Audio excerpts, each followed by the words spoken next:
হামের প্রাদুর্ভাব নিয়ে স্বাস্থ্য পরিবার পরিকল্পনা মন্ত্রী বলেছেন, গত ৮ বছর হামের কোনো টিকা দেওয়া হয়নি। তবে সাম্প্রতিক টিকাদান কর্মসূচি ইপিআইয়ের উপপরিচালক বলছেন, বন্ধ ছিল না টিকাদান কর্মসূচি। বিশেষজ্ঞ চিকিৎসকরা বলছেন, টিকার অব্যবস্থাপনার কারণে এই পরিস্থিতির সৃষ্টি হয়েছে।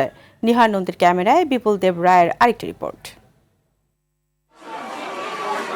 টিকা অব্যবস্থাপনার বলি হচ্ছেন শিশুরা। বিগত কয়েক বছর আগেও টিকাদানে বাংলাদেশ ছিল বিশ্বে রোল মডেল। তবে স্বাস্থ্য খাতের নানা অনিয়ম অব্যবস্থাপনার কারণে তা আজ নানা জটিল সমীকরণে দাঁড়িয়েছে।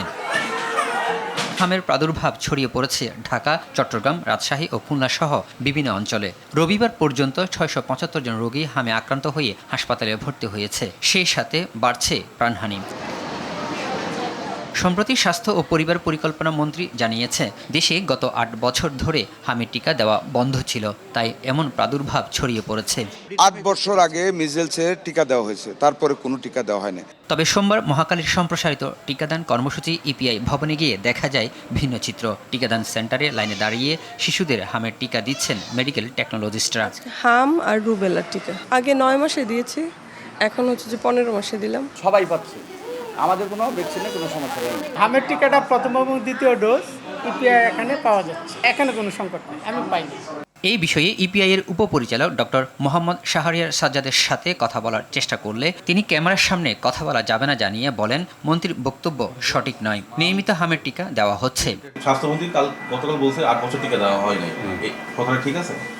এইখানে আমার মনে হয় কোনো একটা ওনার কোথায় থেকে করলেন আমি ঠিক বলতে পারবো না। আমি যেটা জানি, আমাদের রুটিন ইপিআইতে ৯ মাসে প্রথম ডোজ, ১৫ মাসে দ্বিতীয় ডোজ আমরা এখনও চালাই যাচ্ছি, চলছে।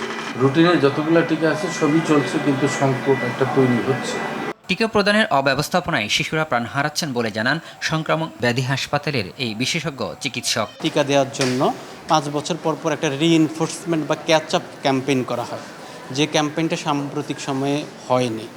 সেই ক্যাম্পেইনটা যদি হতো তাহলে হয়তো বা এই বাচ্চাগুলো টিকাদান কর্মসূচির মধ্যে চলে আসতো। চলতি বছরের ফেব্রুয়ারি মাসে দেশে আসা প্রায় ২ কোটি এমআর, হাম ও রুবেলা টিকা সরকারের হাতে জমা থাকলেও লোকবল ও প্রয়োজনীয় সরঞ্জামের অভাবে তা শিশুদের মধ্যে প্রয়োগ করা হয়নি বলে জানায় ইপিআই। বিপুল দেবরাই, RTVি, ঢাকা।